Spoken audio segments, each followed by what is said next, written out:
നമസ്കാരം. ഇന്ന് നാം സന്ദർശിക്കുന്നത് അധികമൊന്നും ആളുകൾ കണ്ടിട്ടില്ലാത്ത ഔറംഗാബാദിലെ ഔറംഗസേബ് ചക്രവർത്തിയുടെ കൊട്ടാരമാണ്. 1656 ഡെക്കാൻ ഗവർണറായിരിക്കെ ഈ താമസ സ്ഥലം, ഈ കൊട്ടാരം ഔറംഗസേബ് നിർമ്മിച്ചത്. പിന്നീട് 1658 ചക്രവർത്തിയായി തിരികെ പോയി.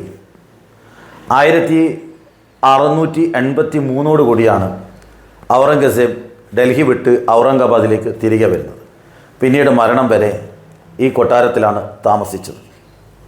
ഇന്നത്തെ ഔറംഗസേബ് നിർമ്മിച്ച കിലായെ ആർക്ക് എന്ന് പറയുന്ന ഈ കൊട്ടാര സമുച്ചയം ഓരോ ദിവസവും തകർന്നുകൊണ്ടിരിക്കുകയാണ്.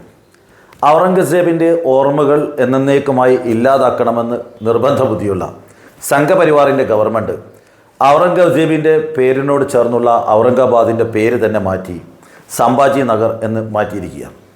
അതേപോലെ ഔറംഗസേബിൻ്റെ ഓർമ്മകൾ പേറുന്ന ഈ കൊട്ടാരവും ആരും കാണരുതെന്ന് നിർബന്ധ ബുദ്ധിയോടുകൂടി 4 ഭാഗവും കൊട്ടിയടച്ചിരിക്കുകയാണ്. ആരെയും ഇതിനുള്ളിലേക്ക് പ്രവേശിപ്പിക്കുന്നില്ല.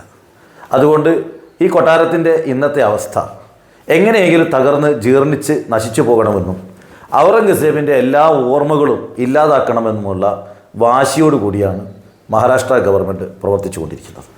ആർക്കിയോളജിക്കൽ സർവേ ഓഫ് ഇന്ത്യ എത്രയും പെട്ടെന്ന് ഈ കെട്ടിടത്തിന് സംരക്ഷണം കൊടുത്തുകൊണ്ട് സംരക്ഷിത കെട്ടിടങ്ങളുടെ വിഭാഗത്തിൽപ്പെടുത്തിക്കൊണ്ട് സന്ദർശകർക്ക് കാണാനും അതേപോലെ തന്നെ ചരിത്രം പഠിക്കാനുമുള്ള അവസരം ഒരുക്കി കൊടുക്കണമെന്നാണ് എനിക്ക് അഭ്യർത്ഥിക്കാനുള്ളത്. ഇതിൻ്റെ തൊട്ട് മുമ്പിലുള്ള ഷാഹി മസ്ജിദ് ഇരുന്നു കൊണ്ടാണ് ഔറംഗസേബ് ചക്രവർത്തി അതിന് മുന്നിലുള്ളൊരു കല്ലിലിരുന്നു കൊണ്ടാണ് ഖുറാൻ പകർത്തി എഴുതിയും തൊപ്പി തുന്നിയും കിട്ടിയ വരുമാനം, ആ വരുമാനം കൊണ്ടാണ് അദ്ദേഹം ജീവിത ചെലവ് കണ്ടെത്തിയത്. സ്വന്തം മകൾക്കൊരു ചുരിദാർ വാങ്ങിക്കൊടുക്കാൻ പോലും തയ്യാറാവാതെ പൊതുമുതലിൽ നിന്ന് 1 രൂപ പോലും ചെലവഴിക്കാൻ അനുവദിക്കാതിരുന്ന വളരെ കരുതലുള്ള ഒരു ഭരണാധികാരിയായിരുന്നു ഔറംഗസേബ്. ഏറ്റവും കൂടുതൽ ഇക്കാലത്ത് തെറ്റിദ്ധരിപ്പിക്കപ്പെട്ടിരിക്കുന്നതും ഔറംഗസേബിനെയാണ്. അതേക്കുറിച്ച് മറ്റൊരു വീഡിയോയിൽ വിശദീകരിക്കും എന്നുള്ളത് കൊണ്ട് കൂടുതൽ നീട്ടുന്നില്ല. ഇന്ന് ഈ കൊട്ടാരം കണ്ടുകൊണ്ട് നമുക്ക് അവസാനിപ്പിക്കാം. ഈ കെട്ടിടം തകർന്നിരിക്കുന്നു. മുന്നിലുള്ള ഷാഹി മസ്ജിദിൽ ഇരുന്നു കൊണ്ട് ഖുറാൻ എഴുതിയിരുന്ന ഔറംഗസേബ് ഈ ചെറിയ കെട്ടിടത്തിനകത്താണ് അദ്ദേഹം താമസിച്ചിരുന്നത്. മറ്റാളുകൾ മുന്നിലുള്ളൊരു കെട്ടിടമുണ്ട്, അവിടെയും അദ്ദേഹത്തിൻ്റെ പത്നിമാരെ അടക്കമുള്ള ആളുകൾ, ഈ സ്ത്രീകളൊക്കെ തന്നെ ഇവിടെയായിരുന്നു. ഔറംഗസേബും രാത്രിയിൽ അദ്ദേഹത്തിൻ്റെ താമസം ഈ കെട്ടിടത്തിലായിരുന്നു. കെട്ടിടമൊക്കെ തകർന്ന് ജീർണിച്ചിരിക്കുന്നു. ഒരു തരത്തിലുള്ള സംരക്ഷണവും ഈ കെട്ടിടത്തിൻ്റെ നിലവിൽ കൊടുക്കുന്നില്ല. ഈ മുറിക്കകത്താണ് അദ്ദേഹം താമസിച്ചിരുന്നത്. ഇത് വീട്ടിൽ ആട്ടുന്ന ചട്ടിയായിരുന്നു അദ്ദേഹത്തിൻ്റെ കുടുംബം താമസിച്ചിരുന്ന മറ്റൊരു കെട്ടിടമാണ് ജീർണാവസ്ഥയിലുള്ള ഈ കെട്ടിടം. ഈ കെട്ടിടങ്ങളിലാണ് ഔറംഗസേബ് 30 വർഷക്കാലം ഡെക്കാനിൽ അദ്ദേഹം ഡെക്കാനെ പ്രണയിച്ചു, ഡെക്കാനിലെ ജനങ്ങളെ സ്നേഹിച്ചു, ഡെക്കാനിലെ കൃഷിയെ സ്നേഹിച്ചു, ഡെക്കാനിലെ സംസ്കാരത്തെ സ്നേഹിച്ചുകൊണ്ടാണ് 30 വർഷക്കാലം ഔറംഗസേബ് ഡെക്കാനിൽ തന്നെ തുടർന്ന് തിരിച്ച് ഡൽഹിയിലെ സിംഹാസനത്തിലേക്കോ സുഖലോലുപമായ ജീവിതം നയിക്കാമായിരുന്നിട്ടും അതിനുവേണ്ടി തിരിച്ചു പോകാതെ ഡെക്കാനിൽ നിന്നുകൊണ്ട് ഡെക്കാനിലെ ജനങ്ങളുമായി ഇണങ്ങിച്ചേർന്നുകൊണ്ട് മറാത്തർക്ക് പ്രത്യേകമായി സ്ഥാനമാനങ്ങൾ തൻ്റെ പട്ടാളത്തിലും സ്ഥാനമാനങ്ങളിലും കൊടുത്ത ഒരു ഭരണാധികാരിയായിരുന്നു ഔറംഗസേബ്.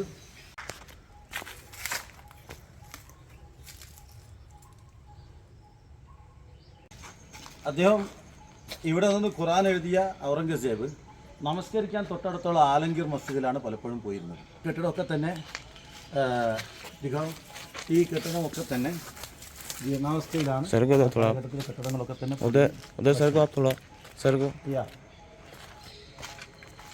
ഈ കെട്ടിടമൊക്കെ തന്നെ ജീർണാവസ്ഥയിലുള്ള കെട്ടിടമാണ്. അതുപോലെ കാര്യക്കൂടെ എല്ലാം വഴി തടസ്സപ്പെട്ടിരിക്കുകയാണ്.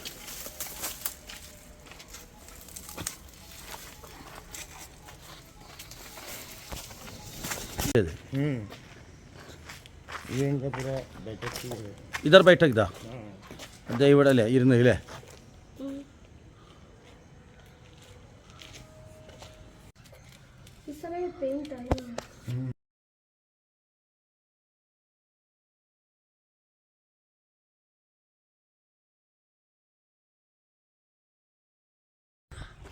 താഴെ അദ്ദേഹത്തിൻ്റെ സന്ദർശകരും വിസിറ്റേഴ്സ് താമസിച്ചിരുന്ന സ്ഥലമാണ്.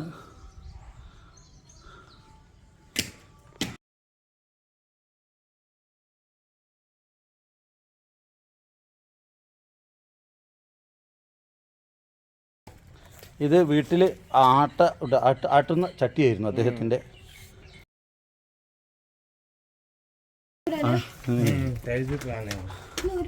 പിന്നെ അതിനിട്ട്